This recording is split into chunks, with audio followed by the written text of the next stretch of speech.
Hey, Sticks, where are you going tonight? I'm going down by Garstown. Garstown? Yeah! Woo!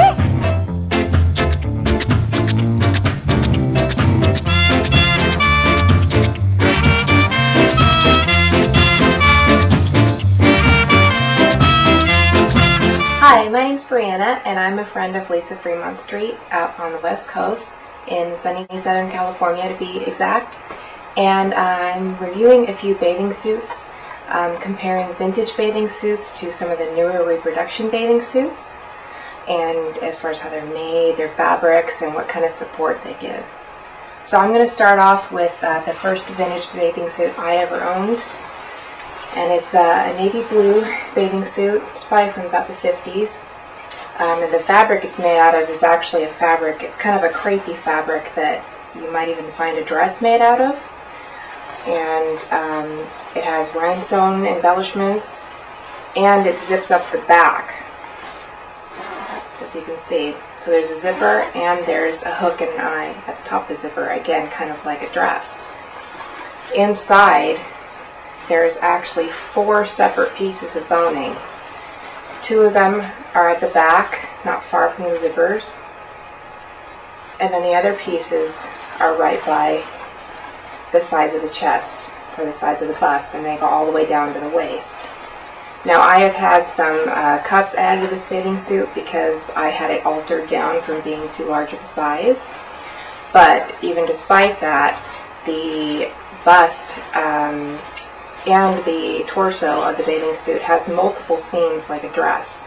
It isn't just a piece in the back and a piece in the front like a lot of modern bathing suits. It has, let's see, 3 seams just in the front alone, 1 for each side of the bust and 1 in the middle, and then you have your side seams. And this is 2 layers of fabric, because you have the lining and then the outside of the bathing suit. And the lining goes all the way down, and in fact changes to a different fabric once you get to the waist, and the lining becomes a more breathable, stretchy fabric. And it has gathers along the legs to keep it tight to your legs, your thighs, and to keep it underneath the bathing suit.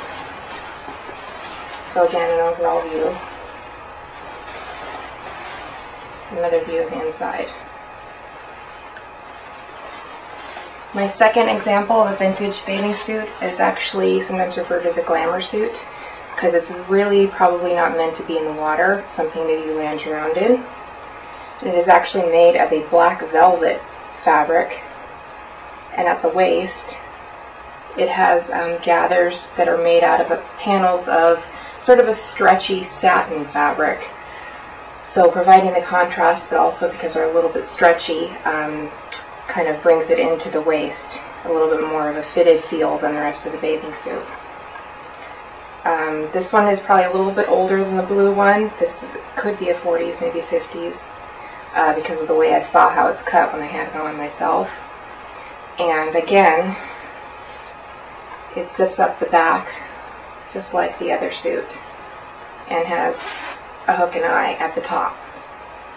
The straps on this happen to have a couple of choices for buttoning the size, so you can alter the length.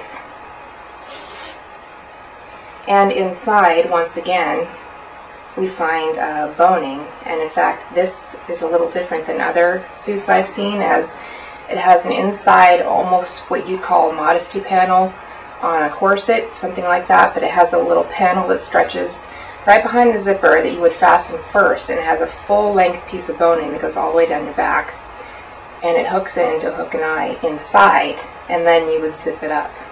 Some formal dresses actually have this feature, in modern day formal dresses.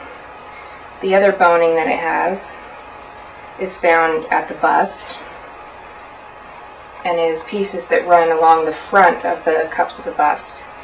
And if you flip around the lining, you can actually see that this one has a spiral steel boning, as compared to the other one is probably more of a featherweight boning. And it has a place for you to be able to even pull these pieces of boning out, so that they don't rust when you wash it.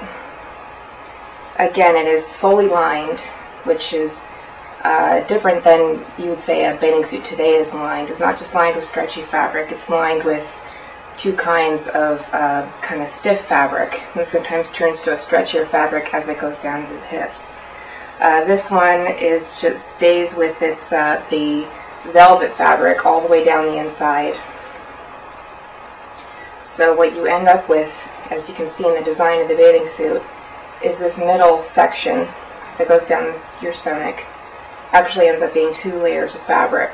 So it helps, again, shape your waistline, hold in any bulges a little more. And it actually has, and the spiral steel boning contributes to this, but a very pointed kind of bust. And you can see that more when it's on, but the seams have been created to have that look. And again, there's 2 seams that go down the front, another 2 down the side, and another 2 down the back. Now, the first modern bathing suit I'm going to show you, this is one of the older styles from Pinup Couture. Some of you may recognize it. They came in a few different colors. This color, black was another color, and it had rhinestone embellishments near the straps. Now, of the reproduction bathing suits that I've tried, different styles, different brands, this is personally one of my favorites just because of the way it fits and the way they've done the gathers on the fabric on the outside of the bathing suit. It has a very kind of modern shapewear type feel to it, so it's pretty good at holding you in, and the gathers on the fabric camouflage any bulges that may be sticking out or unsightly lines or anything like that. As far as the inside, there's no boning like the vintage bathing suits, and you don't really have the seams that the vintage bathing suits do, even though it looks gathered on the outside by those pieces. The inside has a straight seam down the middle on this one, and then 2 seams at the side, and the bust has 3 separate seams. So again, for the bust, that's pretty good. A lot of modern bathing suits don't even have that. I wore it to Viva, and I actually wore a little bit of shapewear, modern shapewear underneath to whittle in my waist a little more, and I was asked what I wore under it, and I actually wore a piece from Victoria's Secret. It's one of their shapers. It's a high-waisted shaper that is a thong on the bottom. So this is good for not showing lines, but also holding in any bulges or weird lines that go up your back. This is from Lolita Girl clothing. Again, a few years older style, but I believe they're still being produced in different fabrics. I always liked the contrast and color fabrics they used. They're very creative with that. I like the ruffle feature at the top of this suit, and the gathering that goes down the middle. And it actually has a separate piece for the bottoms, sort of like the panty piece, and that goes underneath. So that is easier for using the restroom because you're kind of functioning as like it was a 2-piece bathing suit. The thing that I don't like about this bathing suit is that it basically has absolutely no support for the bust whatsoever. There aren't any soft cups, there is no underwire or anything like that. All you have basically is the seam below the bust. You do have double layer of fabric preventing things from showing through, but that's about it. And so what I did before is I sewed in my own cups that I got from a fabric store, and that worked okay, but it still didn't have the support because there wasn't anything supporting it underneath.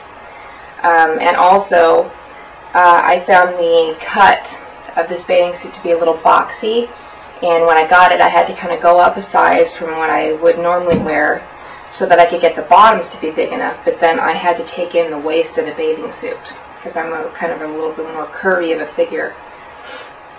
So something to keep in mind with this brand. With any bathing suits, if you possibly can for any brand, I say try to go in and try them on. It's a hassle ordering things online and then having to return them possibly multiple times if you can't seem to find the right fit. What I recommend with this type of bathing suit, and again it would depend on being able to match fabrics, I happen to get lucky in that area, But around the time I bought this bathing suit, I bought a bathing suit from Victoria's Secret, and they make some that have padded cups and even adding double cup sizes like some of their bras, and this is one of them. And it's a halter just like the bathing suit I just showed you. And the print was actually so close that I wear this underneath this bathing suit, and it matches right where the straps are perfectly and everything, so that's what I do for that. I wish I didn't have to do that for this bathing suit, but that's just the way it is. The last example I have for you, I actually got some years ago, but I saw somebody wear a Viva just this past year. It's a tropical print bathing suit, very vintage style, has a detachable halter strap and soft cups on the inside. This is a brand from Walmart, believe it or not, and I check there and other shops regularly because you never know that when a vintage kind of style suit might pop up in the one-piece suits. You may be looking in the older lady section, as some women like to think of it, but you can still find good things. The one thing again that I just don't like about this suit, kind of like the other ones, is the bust support. Even though it has the soft cups, it doesn't give any definition, it doesn't give any lift, and it doesn't add anything to your bust. So that's basically what I have in comparison of the two, the modern and the vintage suits. And you can make choices, of course, according to your body style. Again, try different brands. And I personally hope that Whirling Turban, one of my favorite brands, starts making some bathing suits, because I know that they could do a really good job with them, because they make their dresses like the vintage dresses with the multiple pieces and the structure and a lot of seams and lining and all that kind of thing. So I think that they could do a good job, and they would probably be worth the price for the way they make them. Thanks for listening.